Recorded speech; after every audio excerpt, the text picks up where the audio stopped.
नमस्ते, मेरो भान्साघरमा हजुरहरू सबैलाई स्वागत छ। आज म बनाउँदैछु मुलाको तरकारी एकदम फरक किसिमले। यो एकदमै टेस्टी हुन्छ, हजुरहरू पनि ट्राई गर्नुहोस् है त। सुरुमा मैले एउटा भाँडो लिएँ, भाँडो तातिसकेपछि तेल राख्ने। अब तेल तातेपछि मेथी राख्ने, मेथी फुरेर कालो कालो भएपछि जिरा राख्नुपर्छ।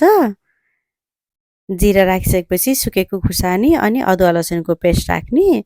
अब अदुवा लसुनको पेस्ट राखिसकेपछि राम्रोसँग चलाइ चलाइ एकछिनसम्म भुट्नुपर्छ, जबसम्म यसको र स्मेल जाँदैन। अब हामीले काटेर राखेको आलु राख्नुपर्छ।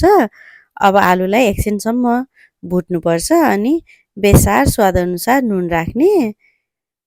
नुन राखेपछि पनि लगभग 2 देखि 3 मिनटसम्म यसरी चलाइ चलाइ भुट्ने।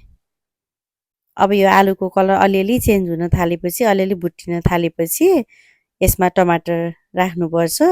एउटा काटेको टमाटर, धेरै अमिलो टमाटर छ भने आधा राख्दा हुन्छ, धेरै अमिलो छैन, गुलियो खालको टमाटर छ भने एउटा टमाटर राख्ने।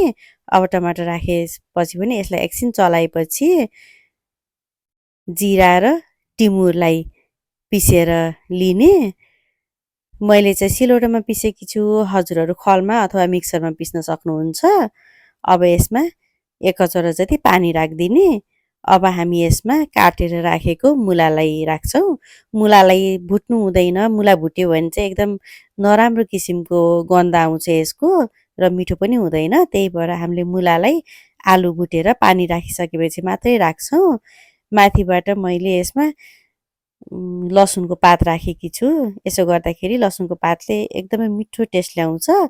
छोपेर 5 मिनट पकाएपछि यतिको पकाउँछ हाम्रो मुला र आलुको तरकारी। अब यसमा गरम मसला र चिली राख्ने। हजुरहरू हरियो खुर्सानी राख्दा पनि हुन्छ, हरियो खुर्सानी नराखेर चिलीको धुलो राख्दा पनि हुन्छ।